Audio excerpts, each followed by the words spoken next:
the talk I wanted to deliver, hopefully within 15 minutes or less, is entitled Beyond the Imposter Syndrome, How to Be a Mindful, Genuine Fake.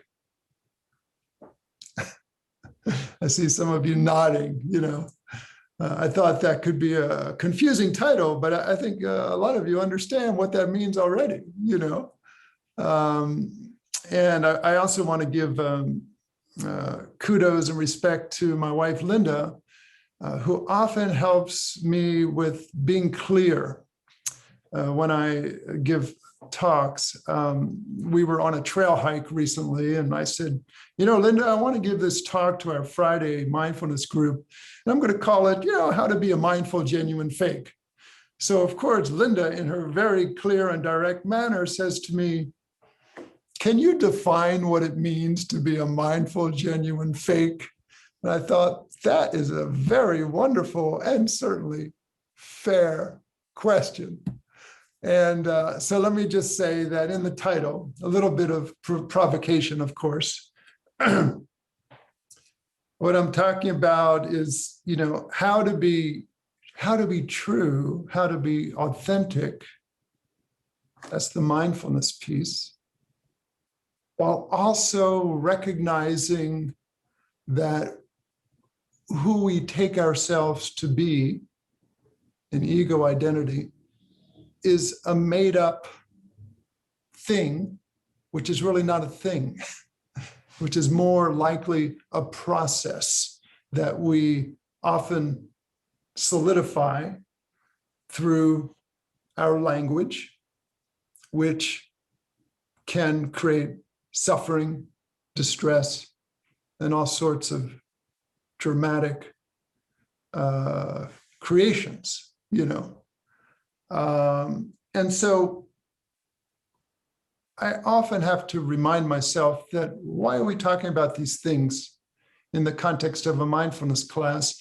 And really the bottom line is, how can these ideas, and they are only ideas and concepts, how can they help us all to relieve our suffering, our distress, to wake up to our lives, and to help others wake up to their lives and relieve their suffering and stress.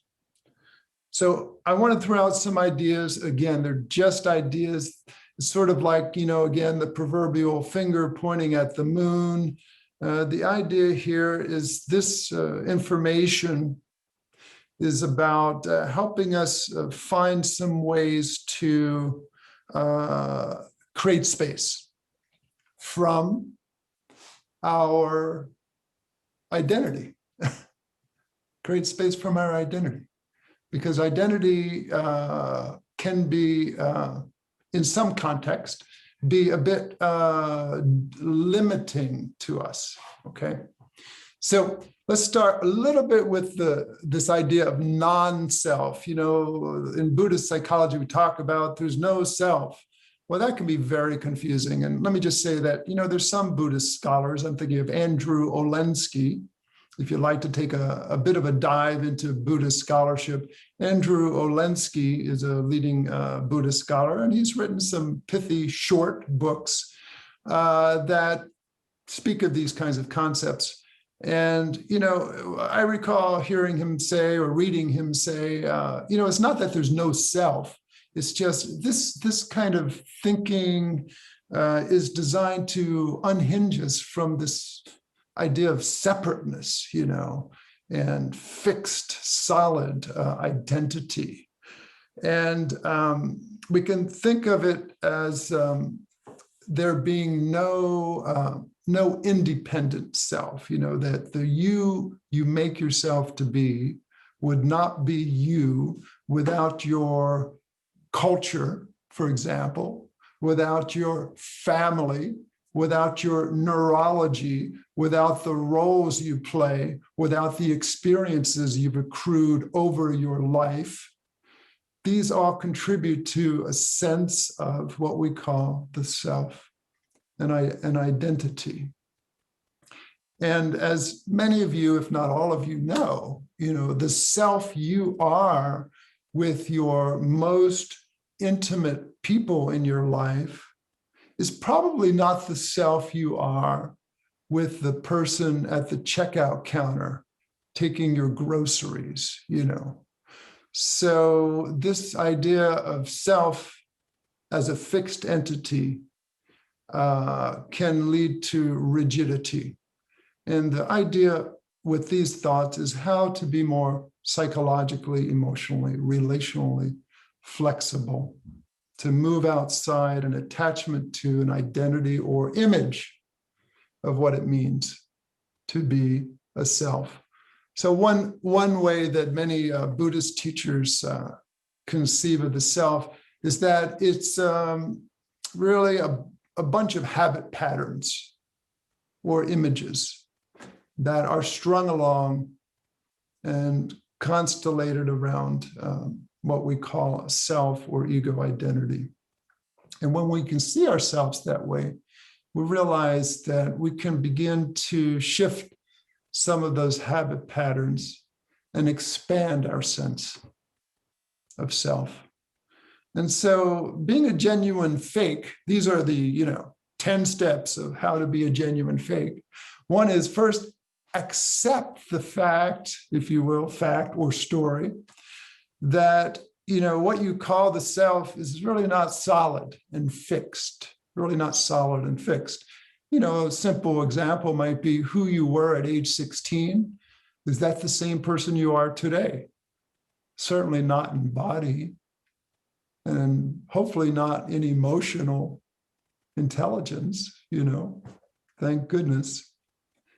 Another way we can expand this sense and become a bit more flexible is to restrain ourselves from defending this self. We hold our beliefs often so strongly, and we see this, of course, in our culture, in the divisions. If we can stop defending our point of view and ourself and listen and work toward understanding another, then we can expand this sense of self. Another way, and let me just say, I love Mr. Rogers, okay? But one way of being a genuine fake, a mindful genuine fake, is to disappoint Mr. Rogers and recognize that you are not special. Because the sense of specialness is like the dark side of that. And I realize, some children especially need to feel a sense of, being wanted and loved. I'm not talking about that. But the sense of specialness that can feed our inherent culturally induced narcissism can separate ourself from others, from other cultures as well. And, a counterpoint to that or a complement of that is to connect with the universals of common humanity, the fact that we all live and die, that we all suffer to some extent, and that we all have the potential for love and joy. Essentially, embracing the full catastrophe and getting outside just being attached or connected to our own full catastrophe of life and realizing everyone else is in that as well. Also, get outside of your comfort zone. As you know, Linda and I love to travel. And we find that when we're involved in other cultures, that helps us to expand our sense of, who we thought we were by learning from other cultures. Even, engaging in a new hobby or act of creativity that you might not have otherwise engaged in. Improv comes to mind, Sharon B., my improv buddy. Those of you who, for example, would think, I would never do improv comedy, I would invite you, if you were living in San Diego, I could refer you to a friend who teaches an improv comedy class for everyone, not comics. And it's a wonderful way of experiencing yourself in an expanded way, getting outside of that identity and comfort zone. And so along with that, viewing yourself as an expression of creativity, as an ongoing creative act, if you will, can help you expand identity.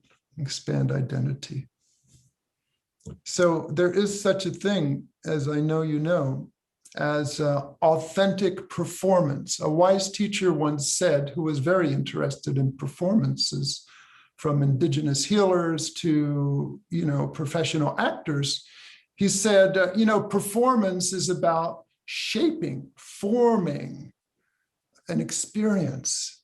And there's a way to do that, of course, in a very authentic way. And this is just a frame I'm playing with right now with you all, with all of us. How do we perform our life, not as an inauthentic act, but as an act that is integrated with our highest values, for example, which brings to mind another way. Know your intentions. Know your values so that you can embody them and express them through your thoughts, your actions, and your speech with clarity, with boundaries, with presence. Not about the self, about the values, for example, or intentions. And then a couple other things. One is, I'll say it this way, don't take shit personally. So, we tend to personalize so much and it becomes very hurtful. And I understand that. And we've all been there, I'm sure. And when we can stay present without having to defend, we can be more spacious. And I know it's easier said than done, and that's why we practice. So, and I've used this example before, if anger arises, we can tell ourselves anger is here, as opposed to getting caught in the drama of I'm so angry and then creating a story about the anger. Name the experience without making it part of the identity. And having a sense of humor can also help. Those of you who are therapists out there, when your client or when you have laughed at yourself, that's a very liberating experience, very liberating experience. And lastly, I'll say reduce, to the degree that it's useful, reducing self-references and self-focus can be very helpful. Now, I want to say this is a developmental process, for the therapists out there and for all of us, if you're working with someone who's a schizophrenic individual, for example, who has a very diffuse sense of themselves, of course, you want to help solidify, have them know what they're feeling and thinking, and there are times when, of course, that's important for all of us. And yet there are other times where we want to unravel that so that we're not so wrapped up in what we think is our belief or our way, and we want to move outside of that identity. So I'll leave you on a couple quotes and a poem, and then I'll open it up for discussion. This is by Wei Wu Wei, who is a Scottish or Irish Taoist. And I know I've stated this before, but it's wonderful. And he says, why are you unhappy? Why are you unhappy? Because 99.9% of everything you think and of everything you do is for yourself, and there isn't one. And the Dalai Lama says, if you want others to be happy, practice compassion. If you want to be happy, practice compassion. And then a wonderful poem that has been appreciated over the years, translated by Robert Bly.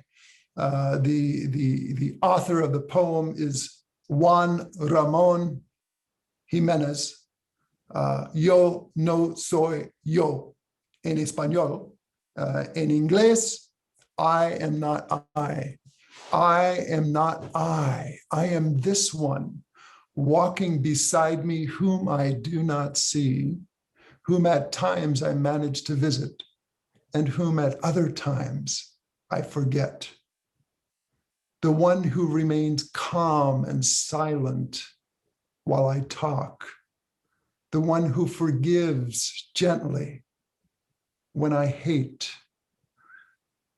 The one who walks where I am not. The one who will remain standing when I die. I am not I.